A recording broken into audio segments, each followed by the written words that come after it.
यहाँ पर उपस्थित हमारे गांव कलसी, रामराई खेड़ी, बालू और आसपास के इलाके के आए हुए सभी हमारे जिम्मेदार किसान, बुजुर्ग भाई, हमारे पत्रकार बंधु और माननीय अखिलेश यादव जी के आदेश पर यहाँ पर आपके बीच में पार्टी के सभी जिम्मेदार लोग जो यहाँ हम इकट्ठे डेलीगेशन के रूप में आए हैं, उन सब की तरफ से मैं आपको हाथ जोड़कर प्रणाम करती हूँ, सलाम करती हूँ।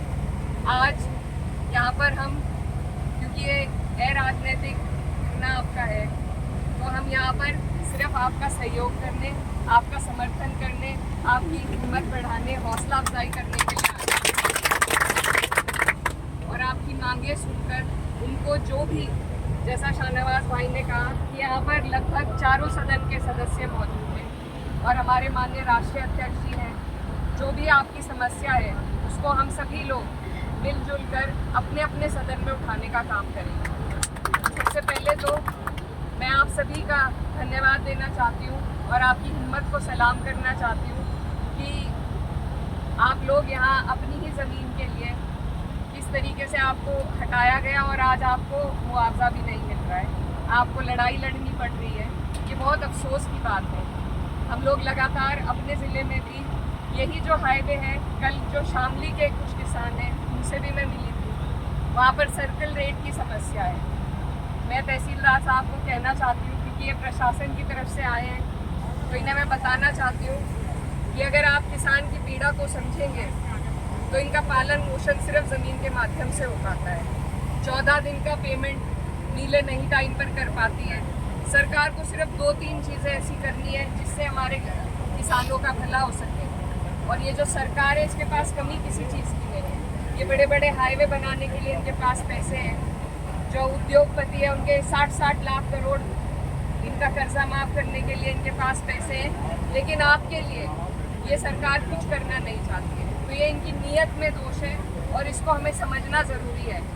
वैसे तो मैं आप सबको भी धन्यवाद देना चाहती हूँ कि सहारनपुर मंडल में आपने इस सरकार को हराने का काम किया, इसके लिए आप सबका आपका धन्यवाद। और अब ज़रूरत यही है, ये वैसे अराजनीतिक घटना है, लेकिन राजनीति हर जगह आ जाती है, इसलिए राजनीति को समझना भी बेहद ज़रूरी है। क्योंकि विचारधारा जो जिस पार्टी की है, ये जो हमारे ऊपर काबिज है पार्टी, ये कभी भी किसान हित की बात नहीं करती। हमेशा हमें आपस में उलझाकर इन्होंने सत्ता कब्जाई है। आज हमने इन्हें अपने मंडल से दूर किया है। अब यही कोशिश है कि जो कसर रह गई है उसे हमें आगे हटाना पड़ेगा, तभी हमारा और आपका भला हो पाएगा। तो मेरी आप सबसे भी ये मेरा अनुरोध है कि आप लोग इस धरने को, भारतीय किसान यूनियन का यहाँ पर जो सक्रिय ये धरना चल रहा है, हमारे ज़िले में बहुत सक्रिय है भारतीय किसान यूनियन, और आज मुझे बहुत खुशी हुई क्योंकि मेरे पिताजी शामली ज़िले में पहले ब्लॉक अध्यक्ष थे भारतीय किसान यूनियन के। तो हमारा सहयोग हमेशा आपके साथ है। हम सब किसान के घरों से आते हैं, आपकी पीड़ा को समझते हैं, और अगर किसान को, जैसा तहसीलदार बता रहे हैं कि आपको ज़मीन के बदले ज़मीन देने का जो इनका उपाय है, मुझे नहीं लगता ये लॉजिकल है।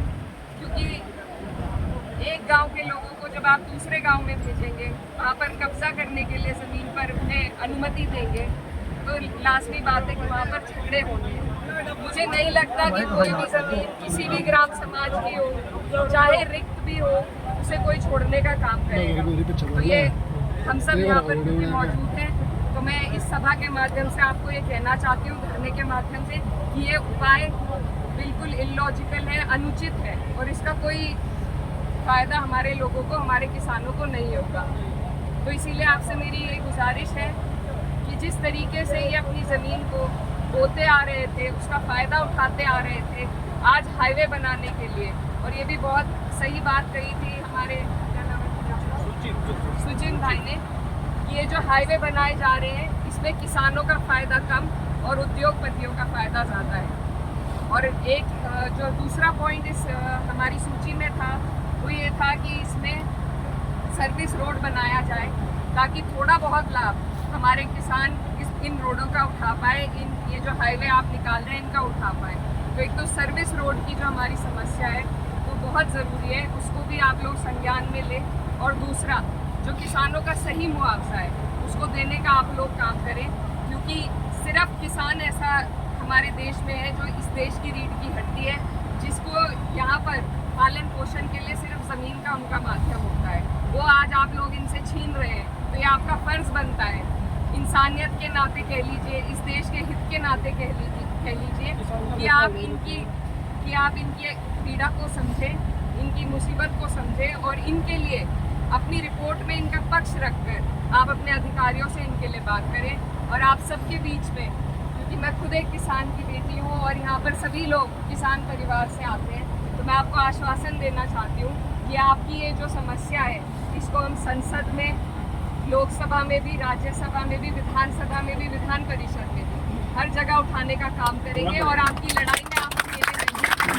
हमारी पार्टी, हमारे माननीय राष्ट्रीय अध्यक्ष जी और आपके ज़िले के जितने भी जिम्मेदार लोग यहाँ पर मौजूद हैं, वो तन मन धन से आपके साथ हैं। जितना लंबा आप ये धरना चलाना चाहेंगे, जितनी आपको हमारी इसमें उपलब्धि चाहिए कि हम सब आपके लिए तैयार हैं और आपकी इस पीड़ा में आपके साथ हैं। आपकी आवाज़ उठाने का काम मैंने पहले भी कहा है कि जब जब संसद में कैराना का नाम उठे तो मैं चाहती हूँ कि साथ साथ किसानों की समस्या का भी वहाँ पर मुद्दा उठे।